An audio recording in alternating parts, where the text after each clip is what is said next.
오늘은 변화산에 대한 것인데 이게 특종 보도 같은 그런 느낌이 드는데 오늘 변화산에 대한 이 사건을 좀 우리가 공부하면서 은혜 받기를 원합니다. 그림 하나 그려보겠습니다. 우리 찬송가 438장으로 하나님께 영광 돌리겠습니다. 내 영혼이 은총이봐. 내 영혼이 은총이봐. 중한 죄짐 덮고 보니 슬픔 많은 이 세상도 정육으로 하노라. 할렐루야 찬양하세. 내 모든 죄 사함받고 주 예수와 동행하니 그 어디나 하늘나라. 베드로에게 가이사랴 빌립보에서, 가이사랴 빌립보는 지금 자기 다마스커스 시리아에 있는 그 한 수도의 그 지역쯤 되는데 헬모산 밑입니다. 거기서 내가 사람들이 날 누구라 하느뇨? 베드로가 기가 막힌 말을 해요. 주는 그리스도요 하나님의 살아계신 하나님의 아들이십니다. 와, 이 말을 듣고 예수님이 너무너무 기쁘신 거예요. 뭐 당신이 하나님의 아들이라는 것 때문에 기쁜 게 아니라 베드로가 어떻게 그런 고백을 할 수 있겠나 그거죠. 눈에 보이지도 않고 신비스러운 하늘나라의 그런 내용들을 베드로가 말하는 그 입술의 말이, 야 바요나 시몬아 너는 복이 있도다. 너는 네가 그 말한 것이 아니라 하나님의 성령이 너를 가르쳐서 깨닫게 하는 것이라. 예수님이 굉장히 아주 흥분하는 상태에서 베드로를 칭찬하는 모습을 우리가 들을 수 있어요. 그래서 네 반석에 내가 교회를 세울 것이다. 그렇게 말씀하신 클라이막스가 있는데 이 베드로는 성령 침례도 안 받고 성령도 아직 없어요. 근데 불구하고 주는 그리스도요 하나님의 아들이시니다. 예수님이 깜짝 놀라시는 거예요. 그 당시 성령은 예수님밖에 없었거든요. 예수님 안에 성령이 계시 베드로나 에라지는 성령이 없었어요. 그러니 주님이 놀랄 수밖에. 그 내용이 이제 나중에 나오지만 이래서 이 질문, 이 대답 때문에 이제 제자들을 데리고 변화산에 올라가는 겁니다. 신학자들 헬몬산이라고 그러기도 하지만 높은 산에 올라가서 이제 기도하러 가요. 꼭 우리 기도원 수련회 가는 것처럼 기도하러 가요. 그리고 11제자는 9제자는 밑에 산 밑에 놓아두고 베드로와 야고보와 요한만 데리고 기도하러 올라가요. 그 기도하러 올라가는데 갑자기 햇빛이 찰나게 비치면서 예수님이 하얗게 변화가 되는 거예요. 너무 놀래버린 겁니다. 근데 그 옆에 막 엘리야가 있고 모세가 있어. 두세 분이 이렇게 대화를 하는 거예요. 대화를 하는 거예요. 무슨 대화를 하냐? 예루살렘에 가서 내가 죽는다. 별세하실 것을 대화를 하는 거예요. 근데 그런 모습을 바라보면서 귀로 들었지만은 베드로와 야고보와 요한은 와, 산 밑에 내려가지 말자. 여기가 좋겠다. 여기가 좋겠다. 그래서 베드로가 초막 셋을 짓고 같이 살자. 내려가지 맙시다. 그런 얘기를 함으로 사탄아 물러가라. 아주 또 혼쭐이 나죠. 베드로 혼쭐이 나죠. 이런 환경인데 이런 상황에서 우리가 느낄 것은 신비스러운 것을 어떻게 하면 우리가 깨달을 수 있는가에 대한 것을 여러분 궁금하게 생각하면서 정말 반드시 최소 한 번쯤은 성령 충만 받기를 주의 이름으로 축원합니다. 성령 침례를 받기를 주의 이름으로 축원합니다. 성령의 증거를 나타낼 수 있어야 돼. 여러분 성령 받으면 은사가 많고 권세가 있고 또 열매를 맺게 되기 때문에 성령을 한번 받으면 일생 동안 하나님이 살아계심을 부인할 수가 없어요. 믿음이 든든해지는 거예요. 그래서 성령 받으라는 겁니다. 여러분 속에 와 계심에도 불구하고 모르기 때문에 그런 것이죠. 제가 이 수박을 하나 그려놨어요. 수박. 이 미국의 윌리엄 제임스 브라인이라는 사람이 정치가하고 웅변가더라고요. 이 사람이 이렇게 써놨어요. 나는 수박씨의 힘을 관찰해 보았는데 수박씨는 흙을 밀어젖히고 나오는 힘이 씨 힘보다 20만 배나 무거운 것을 뚫고 나온다 이렇게 돼요. 수박씨가 어떻게 이런 힘을 낼 수 있는지 알 수가 없다는 겁니다. 거기에다가 수박씨가 조그만 게 까만 게 심었는데 이게 어떻게 하얀 겉에는 이렇게 까맣고 초록색으로 이렇게 색깔이 다르고 안에 또 빨갛고 어떻게 이렇게 변화된 열매를 맺을 수 있을까? 그것도 호박 같은 줄기, 연한 줄기에서 큰 수박이 맺으니까 도대체 이해할 수 없는 거예요, 이게.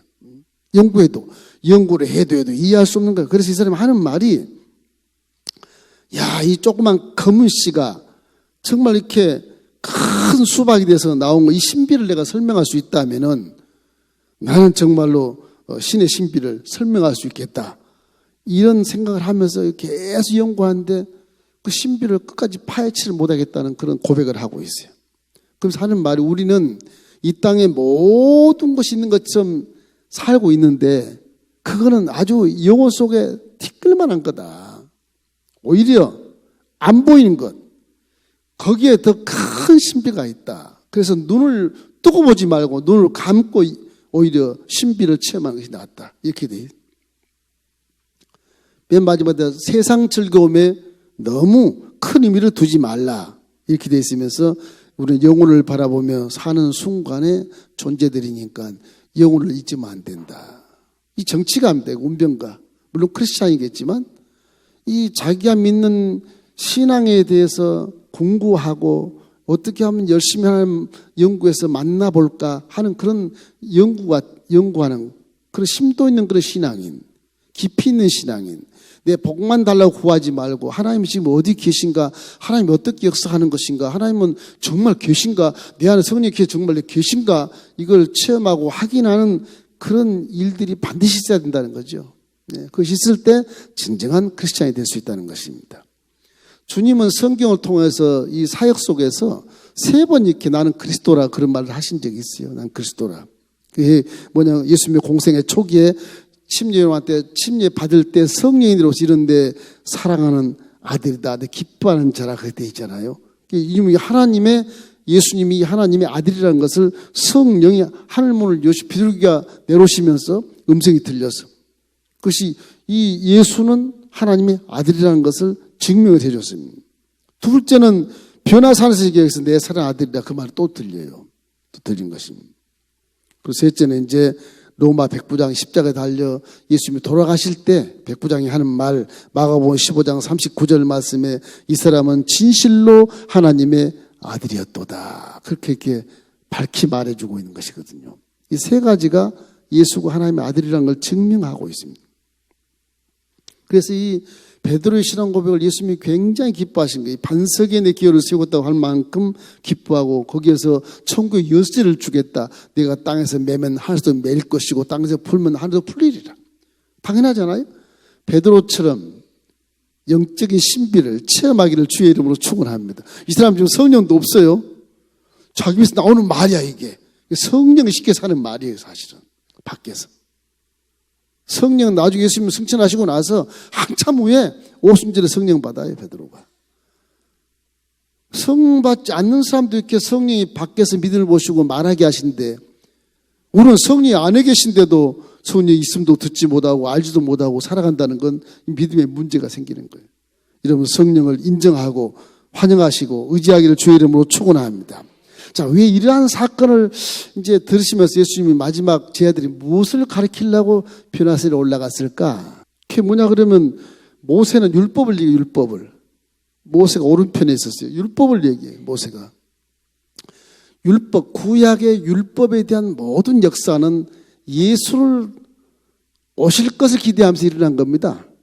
그러니까 출애굽할 때 어린 양을 잡아서 어린 양을 죽여서 출애굽을 이렇게 하는 것처럼 죽음의 사자가 그지에 못 들어오게 해서 이스라엘 백성들을 살려서 60만 대군, 여자 남자 포함해서 한 200만 대군이 이렇게 출애굽하는 그런 모습처럼 이 예수는 율법에 계시한 것처럼 결국 어린 양으로서 예루살렘에서 십자가를 어린 양처럼 죽어줘야 출애굽이 된다. 그런 의미인 것입니다. 모세가 설명해줘 이런 것 같아. 예수님, 이제는 때가 됐으니 어린 양이 되셔서 예루살렘에서 저 모든 백성들을 위해서 죽어야 되지 않겠습니까?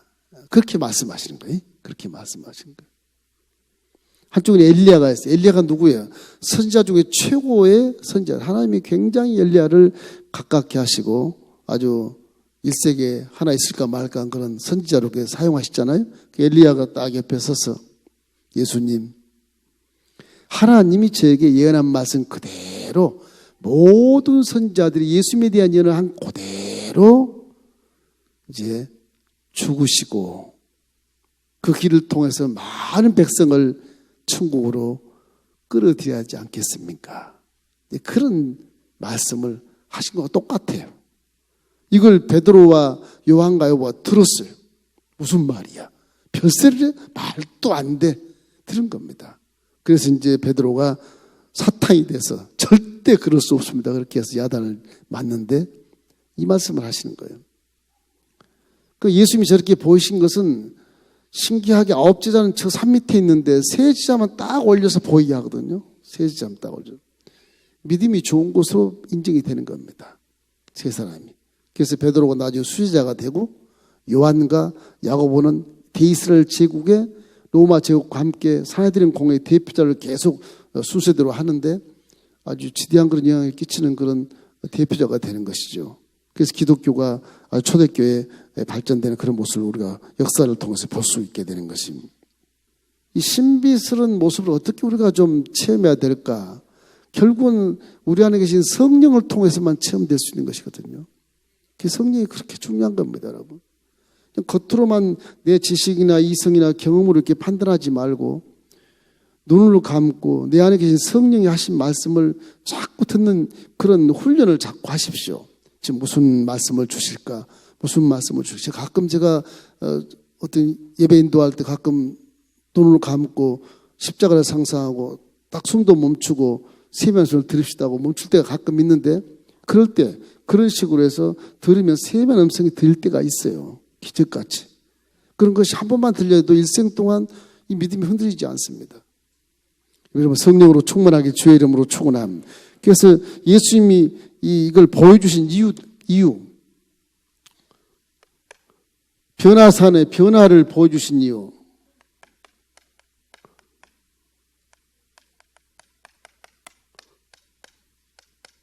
이유는 이건 4차원 세계 베드로에게 이런 제자들에게 보여준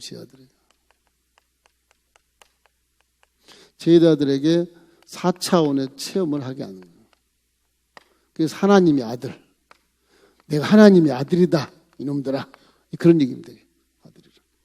말로만 들었고 뭐 구약시대에 예언했던 그런 걸 다 들어서 짐작은 하지만 그러나 베드로 열한 제자는 이런 생각을 전혀 안 합니다. 전혀 안 해요.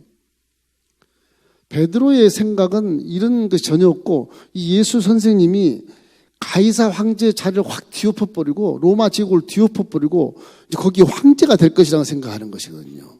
황제. 그래서 다윗의 통일왕국을 이루는 그런 것을 기대하고 있어요. 아직까지도 베드로와 열한 제자는 다 성령도 받지 않았으니까 그리고 인간적으로만 현재 로마 제국의 식민지하에 있는 이 나라를 해방시키는 해방자로서 오신 것이라는 생각을 하거든요. 엉뚱하게 별세한 얘기를 하니까 아닙니다. 이게 아닙니다. 베드로가 얼마나 성격이 또 다혈질이에요. 아니라는 거죠. 그렇게 해서 베드로가 영광이 나타난 주님의 이런 모습을 바라보면서 실망을 하게 되는 모습을 약간 볼 수가 있어요. 누가복음 9장 31절 말씀을 한번 읽어볼까요? 영광 중에 나타나서 장차 예수께서 예루살렘에서 별세하실 것을 말할세 그렇게 되어 있어요. 이 변화산에 예수님이 변화된 모습을 베드로가 왜 보여줬을까? 야고보에게 왜 보여줬을까? 요한에게 왜 보여줬을까? 아, 예수님 하나님의 아들이시구나. 그리고 4차원의 신비를 깨닫게 하는 거예요. 기도원 가면 저런 모습을 가끔 상상할 수 있잖아요. 기도원 가는 이유가 그런 데입니다. 장소를 바꾸어서 새로운 환경 속에서 하나님을 만날 때 새로운 환경의 하나님을 또 만날 수가 있어요. 이 성전에서 주님이 계시지만 계속 여기서 예배드리고 찬송하고 기도하는 이 모습들이 환경이 안 바뀌니까 그저 무덤덤해지고 형식적이고 의식적인 예배를 드릴 수가 있어요. 사람이라는 것이 그래요. 그러나 산에 올라가면 또 새로운 환경이잖아요.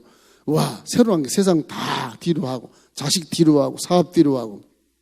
기도 산에 올라가서, 거룩한 산에 올라가서 기도할 때 하나님 또 새로운 그런 환경 속에서 우리를 깨닫게 하시거든. 그래서 기도원 가는 거 굉장히 좋은 겁니다, 여러분. 기도원 가는 것도. 가끔 기도원 가는 게 좋아요.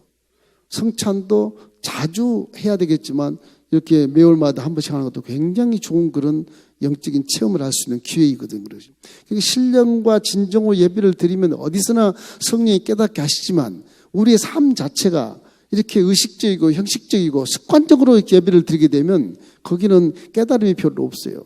항상 예배할 때 가정 예배 드려도 가정 예배 때 신령과 진정으로 드리십시오.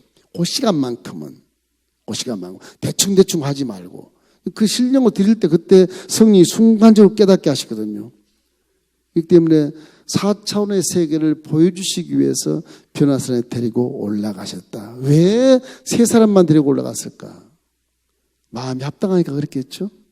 이건 추상적인 거지만 왜 세 사람만 데리고 올라갔을까? 다 데리고 올라가셔야지. 이런 생각을 많이 하시게 되잖아요. 믿음이라는 거 이래요. 절대 긍정의 사고만 갖는 자들이 함께 있을 때 뭔가 4차원 세계가 체험되는 것이지. 거기에 부정적인 생각을 갖고 있는 사람 하나라도 있으면 체험이 잘 안 돼. 이게 방해가 돼.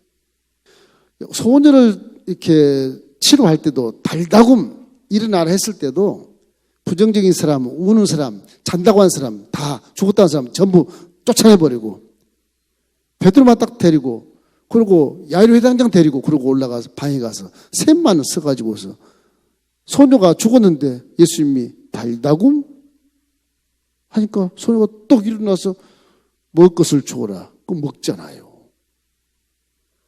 달리다금 했을 때 이 회당장 야이로와 긍정적인 사람은 베드로는 다 인정을 하는 거예요. 달다금을 인정하는 거예요. 아멘. 아멘 하는 겁니다. 그러니까 귀신 쫓을 때 옆에서 가만히 있지 말고 아멘을 크게 해야 돼. 최종 20조 아멘을 크게 해야 그 전부 긍정적이 돼서 귀신이 놀래서 혼비백산하는 거거든요. 그래서 저렇게 해서 전사하면 저렇게 쫓아나갈까? 귀신 나갈까? 의심, 그러면 안 나가요. 이 교회의 분위기라는 것도 이 신앙의 분위기가 서로가 이렇게 일치되고 하나가 됐을 때는 기적이 나타나는 것이지 뭐 부정적인 사람이 많이 있으면 기적이 나타나 안 그래요. 그래서 제가 교회 지을 때 그랬잖아요. 입을 좀 조심해 달라고. 우리 장로님들이 굉장히 그때 충성스럽게 아주 여러분의 교구에서 구역에서 남성구역에서 하여튼 부정적인 말, 싸우는 말 이런 거 없게 막 단속을 막 했잖아요. 4년 동안 단속을 막 했어요. 그래야 쇠소리 안 나고 칼소리 안 나고 투쟁하는 소리 안 나고 전쟁 소리 안 나고 그럴 때 집이 쫙 지워지는 거거든요. 사람이 진 게 아니에요. 그게. 인부들이 한 것 같지만 사람이 진 게 아니에요. 하나님이 다 지으신 것입니다. 진짜 기적을 체험하려면 그렇게 해야 돼. 교회 쓸데없이 예언이랍시고 하지 말고 그 예언이나 어떤 비전이 이루어지기 위해선 내 주위 환경이 전부 절대 긍정이 돼야 돼요. 절대 긍정. 거기에 부정이 조금만 있어도 안 이루어집니다. 그게. 그래서 그걸 이루려고 그냥 하나님께 나와서 그냥 감사 증명을 탁 해 제끼고 막 작정을 하고 금식을 하고 막 나를 막 추스리려고 나를 부정을 쫓아내려고 그렇게 하는 거죠. 이렇게. 그런 모습을 주님이 보실 때 주님이 기뻐하시거든. 그러니까 주님을 만나기 위해서는 항상 절대 믿음 속에 절대 긍정이 필요해요. 그래서 사실은 야고보와 요한과 베드로만 데리고 올라갔다고 추정이 되는 겁니다. 다른 제자들 미워서 안 데리고 왔다 그런 건 아니고요. 믿음이 좋아서. 쟤들은 베드로도 다혈질이만 제 입으로 주는 그리스도요 하나님의 아들이시니다 그렇게 고백을 했으니 베드로가 다혈질이고 이놈이 나를 3번 부인할 수 있는 아이지만 그래도 지금까지는 아니거든. 응? 지금까지는 참 좋거든. 데리고 올라가서 나중에 결국은 베드로가 수제가 되잖아요. 수제가. 이래서 4차원 세계를 깨닫게 하고 예수님이 하나님의 아들인 것을 알게 하기 위해서 변화산으로 올라가. 여러분도 기도선상에 올라갈 때 이런 영적인 체험을 하기 위해서 모시고 올라가는 겁니다. 그 예배만 드리러 가는 게 아니에요. 뭐 기도원을 살리기 위해서 그런 거 아니에요. 그 기도원 가자 그러면 오늘 내가 기대라고 하셔야 돼. 교회 와도 기대하고 오시라고. 오늘 내가 가서 은혜를 받아야지. 하나님 만나야지. 이 믿음으로 가시기를 주의 이름으로 축원합니다. 사람이란 게 환경을 많이 지배를 받기 때문에 환경을 좀 바꿔주면서 수련회도 하고 기도회도 하고 기도원도 하고 회의 선교도 하고 그러는 겁니다. 괜히 하는 게 아니에요. 가면서 내 사명도 깨닫고 4차원도 깨닫고 성령 내 안에 계신 것을 확인하고 증명할 수 있는 그런 놀라운 그런 신앙으로 성장시키기 위해서 그런 일들을 하는 겁니다. 물론 교회의 본질은 선교지만 선교를 위해서 확신을 가져야 되니까 그런 체험들을 해야만이 되지 않습니까? 안 그러면 안 되거든요. 확신이 없으면 선교 사역을 할 수가 없어요.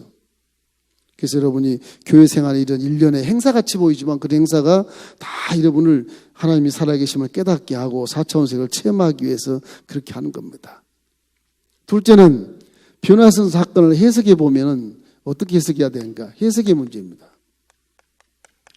해석의 문제는 세 가지가 있는 것 같아. 기도하러 가, 기도. 기도하러 갔다. 그리고 하나가 떠 있다면 별세하는 그런 점에서 별세. 이 별세 왜 죽지? 왜 주님이 별세를 해야 돼? 이게 왜 해야 되는가? 이게 중요하잖아요. 또 하나는 뭐냐? 또 하나는 산에서 내려가지 말자는 데 있어요. 기도는 올라가서 내려가지 말자.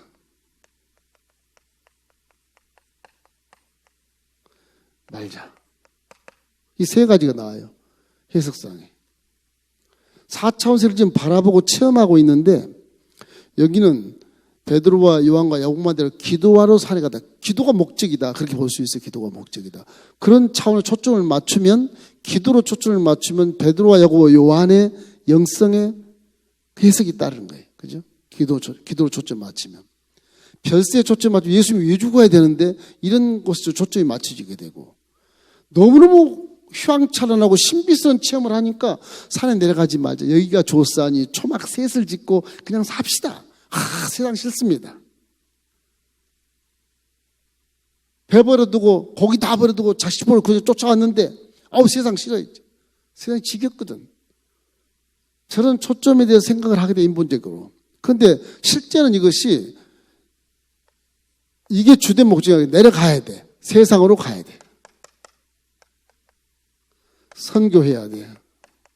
선교를 하고 가야 돼. 지금 세상에는 지금 산 밑에 바로 귀신 간질병이 걸리는 어린아이가 있잖아요. 지아들이 9명이 있었는데 예수님 교육받은 3년 반 동안 교육받은 9명 지아들이 이 귀신 하나 못 쫓는 거예요. 그러니까 내려가면 할 일이 많다. 억눌린 자, 귀신 들린 자, 저주받은 자, 싸우는 자, 악한 귀신에 속은 자 많이 있으니까 이게 내려가서 그걸 변화를 시켜야 돼. 구원을 시켜야 돼. 사명을 깨닫게 하는 거죠. 4차원 세계를 보게 하면서 와 사명을 깨닫게 하는 거야. 우리 예수님이 하나님의 아들이신 거 분명하구나. 이제 분명하구나. 그러니 베드로가 분명하게 여기 있으면 좋겠습니다. 그런 거지만 실제 목적은 내려가는 데 있네. 내려가는데 산에 올라가 기도시키고 4차원 세계를 보여주는 것은 세상에 내려가서 만민에게 복음을 전파하는데 거기 초점을 맞추는 것입니다. 그 누가복음 같은 데 보면 인자로 표현해. 사람. 누가복음은 사람에 대해서 복음을 전하는 입장이거든요. 물론 헬라인들이지만 헬라인에 대해서 이제 입장하는 건 마태는 유대인, 마가도 로마인, 요한은 또 이렇게 영적으로 설명하는 것이니까. 그런데 이게 마태와 마가는 유대인과 로마인들을 위해서 기록한 책인데도 불구하고 그들은 상당히 이렇게 신령하게 표현을 해요. 근데 이게 누가는 헬라인이라 그런지 몰라. 사람이 봐서 예수님이 하나님의 아들이라고 깜짝 놀라는 거죠. 신비를 체험하는 겁니다. 이래서 사복음에서 나오는 이 모든 일들이 이 공간복음의 이 사건이 기록된 것은 우리의 4차원 세계를 체험하기 위해서 하는 것이고 그 빛난 구름이 그를 덮었고 구름 속에 소리가 들렸다. 이는 내 사랑하는 아들이요. 내 기뻐하는 자이 너희는 그의 말을 들으라. 그렇게 되어 있어요. 그의 말을 들으라. 그래서 결국에는 이 말씀이 예수님이 하나님의 아들이라는 사실을 확인시키는 그런 하나님의 음성이 들린 것입니다. 그래서 이게 제자들 입장에서는 초막셋을 짓고 안 내려갔으면 좋겠다. 그런 생각을 많이 하게 돼. 혹시 우리는 모세처럼 율법으로 살고 있지 않는가? 엘리야처럼 너무 또 이렇게 또 전쟁하며 막 핍박하며 싸우면서 살고 있지 않는가? 이것도 새 지자처럼 초막색 짓고 그냥 내려가지 말자. 세상 싫어. 그리고 그냥 SNF처럼 그냥 동굴 속에 그냥 사는 그런 신앙은 아닌가? 전도도 안 하고 아무것도 안 해. 하나만 믿으면 되지 뭐. 그러고 사는 사람들. 그런 것들을 우리에게 깨닫게 만들어 주는 것입니다. 그러나 이 세상에는 공고와 제약, 슬픔 속에서 우리를 기다리고 있다는 사실을 마음에 명심하라는 거죠. 그래서 내려가 보니까 아이가 간증 들려 세상 그렇게 병들고 저주 관화 속에 허두고 있다는 사실을 기억하면서 4차원세로 보제 믿음의 확신을 가지고 제 아들이 이제 으쌰 와 예수님 하나님의 아들이야. 죽어도 아들이야. 이렇게 생각해야 되는데 정작 십자가 달리고 나니까 다 도망가 버려. 변호사에 보여줬는데 베드로, 요한, 야고보도 도망가요. 다 도망가 버려. 베드로가 나중에 십자가 달리기 전에 뒤를 따라가서 밤중에 또 3번 부인하는 사건이 있었지만은 그 변호사의 신앙을 체험했으면서도 그렇게 확신이 없고 그저 예수님이 힘없이 죽으신 것에 대한 그런 아주 힘 빠진 실패의 그런 신앙을 사실 생각하고 전부 고향으로 돌아가려고 하는 그런 모습을 갖지 않습니까? 그래서 주님이 승천하시기 전에 예루살렘을 떠나지 말고 기다려. 마지막 유언이다. 떠나지 말아라. 오순절에 내가 성령을 보낼 테니까. 그러니까 그 마지막 유언 하나 그냥 붙들고 한 열흘 기다렸어요. 열흘 기다려서 마가다락방에서 기도를 열심히 하는 중에 성령 역사에 그때서 이제 진짜네 진짜. 성령 역사하면 그것이 확인이 돼버려. 확인이. 여러분도 성령을 인정하고 의지하고 이와 함께 동행한다고 믿어버리면은 성령 말씀이 100% 이게 확인이 되고 증명이 되는 겁니다. 성령 역사하지 않다고 생각하니까 성경 말씀이 신화처럼 들리게 되고 사실이 아닌 것처럼 들리게 된단 말이에요. 성령이 들어오니까 베드로 보세요. 베드로만 그렇게 생각해요. 요한, 야고보 여러 한지자 다 선 충만 받고 복음을 증거하면 하루에 3,000명씩 전도가 되는 엄청난 그런 역사가 나타나지 않아요. 바울 같은 사람은 그렇게 사도도 아닌데도 불구하고 부활한 예수를 만나가지고서 일생 동안 그렇게 성령으로 충만해서 사니까 죽은 자, 유도구도 살리는 그런 놀라운 역사를 만들어내잖아요. 결국은 성령. 성령이 눈을 열어줘야 변화산의 신령한 모습을 볼 수가 있어요. 성령의 길을 열어줘야 변화산 내려오는 음성을 들을 수가 있어. 성령이 내 마음을 깨닫게 해줘야 예수님이 하나님의 아들이시네. 하나님이 우리에게 말씀하셨네. 그냥 로마 제국 황제가 된 줄 알았더니 이게 하나님의 아들이시네. 그렇게 체험했잖아요. 3가지를 체험했는데도 십자가 올라가시니까 아이고 우리 선생님은 여기 저게 힘이 없어. 내가 쓸데없이 따라다녔구나. 다 도망가려고 하는 그런 생각을 갖잖아요. 결국 40일 동안 그들을 나타나서 부활한 예수가 나타나서 그들을 이해하고 그들을 만나주니까 조금 기가 솟기도 했지만 승천할 때 결국 내가 열흘 후에 성령을 보내마. 그래서 그 마지막 그 한마디 말 때문에 성령을 기다렸더니 성령이 오니까 진짜 내 마음의 부정이 싹 사라지고 절대 긍정이 돼버리고 부활한 예수님이 진짜 하나님의 아들이셨구나 인정해버리고 그리고 복음을 막 담대하게 전하는 거, 전도하는 거죠. 로마 제국시대 총칼 앞에서 죽으면 죽으리라. 그러니 이 초대교회가 로마를 뒤엎어가지고 로마의 국호가 돼버리는 기가 막힌 그런 일련의 열매를 맺게 되지 않습니까? 이게 예수님께서는 제 아들에게 너희 믿음이 작은 까닭이라 그렇게 말씀하시요. 귀신 쫓는 게 못 쫓으니까. 물어봐서 이제 산에서 내려와서 네 분이 내려와서 이제 제자 셋과 함께 예수님 내려와서 모세 엘리야는 구름이 싹 거치며 사라져버리고 예수님은 본래 모습으로 되돌아와서 내려와서 제 아들이 하는 말이 그 귀신들이 아버지가 그래요. 선생님이여 당신의 제자들은 못 쫓았습니다. 그 제 아들이 어떻게 하면 쫓습니까? 내 믿음이 적은 영혼이라.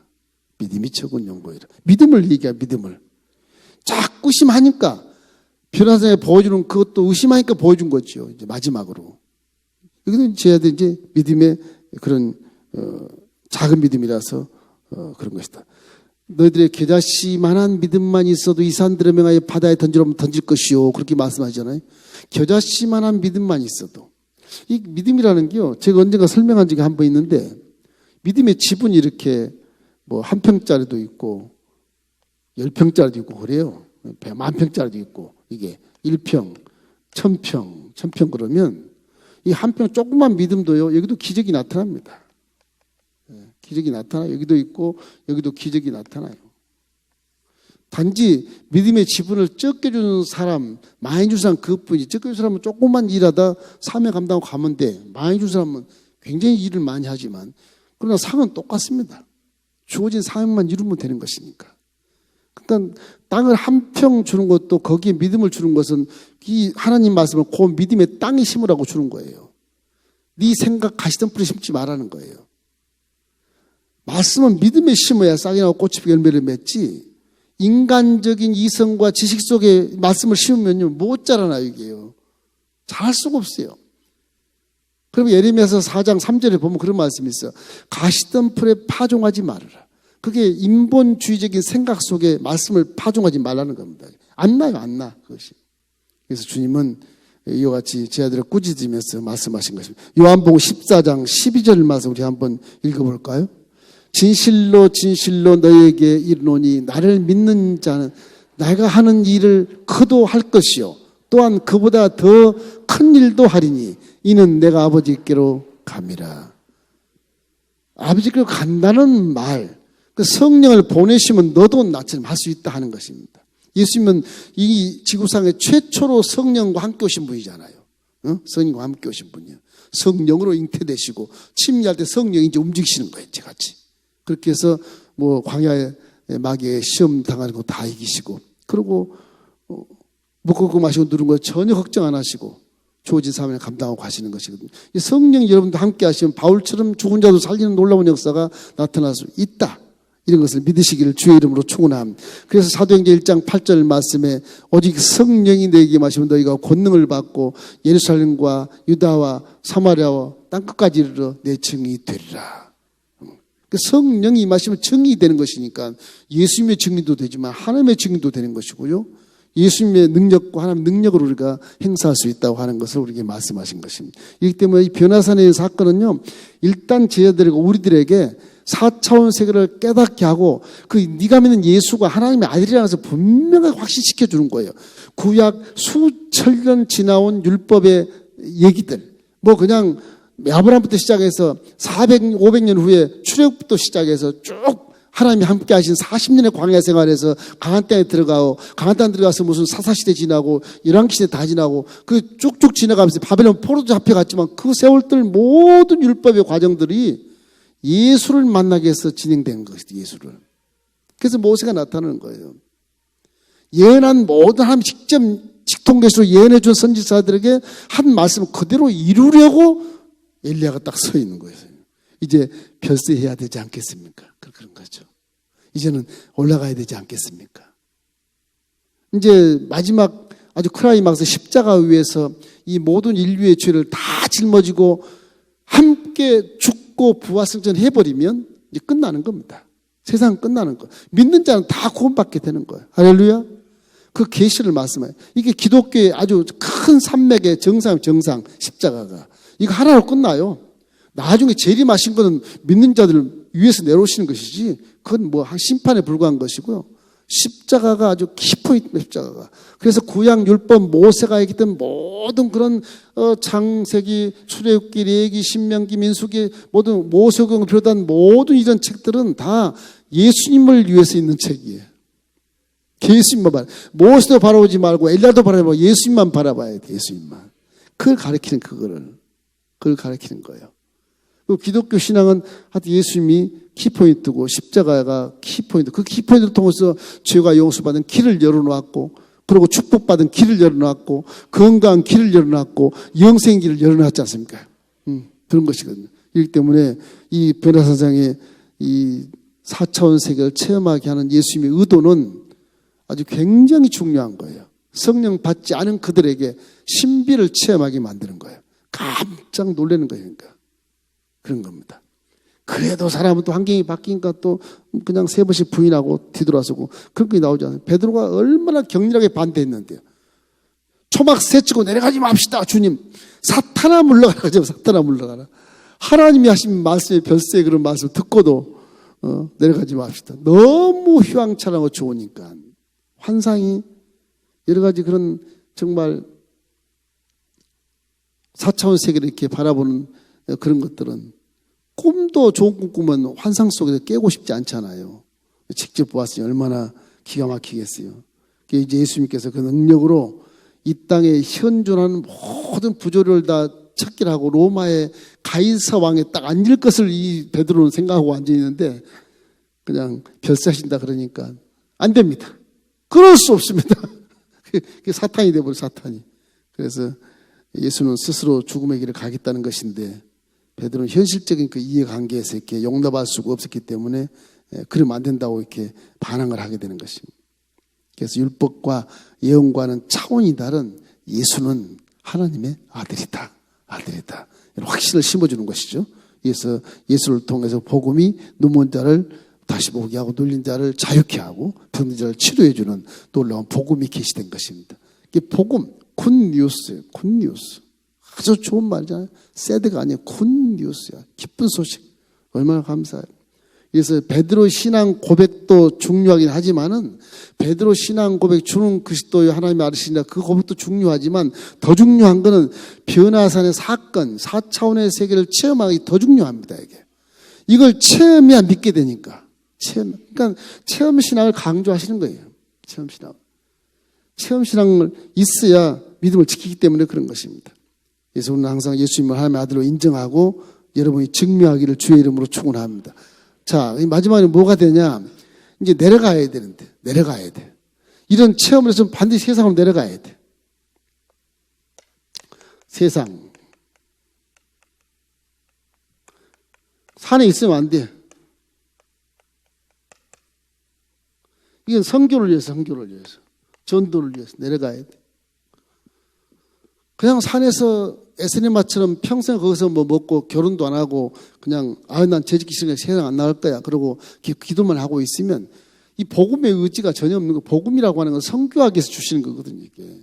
하나님 마음은 선교하기 위해서 우리를 구원해 주셨지 나만 구원시키려고 이렇게 십자가 다신 게 아니거든요. 복음은 전해되기 때문에 그것이 우리의 사명인 것입니다. 베드로가 이때 경험을 이렇게 고백하고 있더라고요. 베드로후서 1장 16절 18절 말씀이에요. 함께 읽겠습니다. 우리 주 예수 그리스도의 능력과 강림하심을 너에게 알게 한 것이 교모히 만든 이야기를 따른 것이 아니요 우리는 그의 크신 위엄을 친히 본 자라.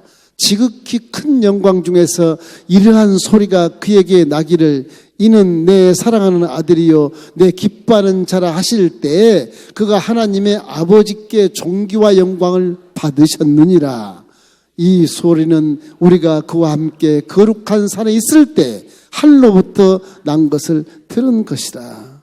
베드로는 그래서 요한복음 보면 요한이 또 얘기하는 요한일서에 보면 우리가 들은 바요, 본 바요, 만진 바라. 믿음이라는 건 듣고 믿지만 볼 수 있어야 돼. 4차원 세계를. 만질 수 있어야 돼. 예수님 옷자를 만질 수 있는 그런 믿음. 거기까지 가져야 확실한 믿음이 된다는 겁니다. 이 베드로가 체험학을 저렇게 베드로후서에 쓰는 걸 보면 앞뒤가 척척 맞거든요. 자기 체험학을 그대로 쓴 거거든요. 얼마나 감사해요. 여러분 중에 모세처럼 산에 오른 사람도 있을 것이고 엘리야처럼 남모르는 전쟁도 하고 있는 사람도 있을 것입니다. 또 제자처럼 신앙 지식은 있지만은 또 영원한 세계를 몰라서 이렇게 졸고 있는 사람도 있을 거란 말이에요. 이 세 부류가 있어, 세 부류가. 그러나 이 베드로와 요한과 야고보가 행하는 예수 그런 것이 아닌 하나님의 아들 예수를 믿는 것이니까 하나님의 아들과 함께 동의하는 삶을 살아야 되는 것입니다. 크게 눈을 크게 뜨고 엘리야도 보지 말고 모세도 보지 말고 예수님만 봐야 돼. 율법도 보지 말고 남의 예언도 들을 필요 없어. 예수님만 봐야 돼. 예수님만. 그 얘기인 거지. 그 얘기. 요즘 얼마나 유혹이 많습니까? 이단들이 많아요. 그런 거 들으면 힘들어요. 이래서 우리가 제자들이 될 수 있는 길이라는 것이 예루살렘도 갈 수 있고 십자가도 질 수 있어야 되고 부활도 이해가 돼야 되고 그죠? 하늘나라를 볼 수 있는 그런 신앙이 진짜 신앙이다. 그런 걸 우리 깨닫게 만들어 주시는 것입니다.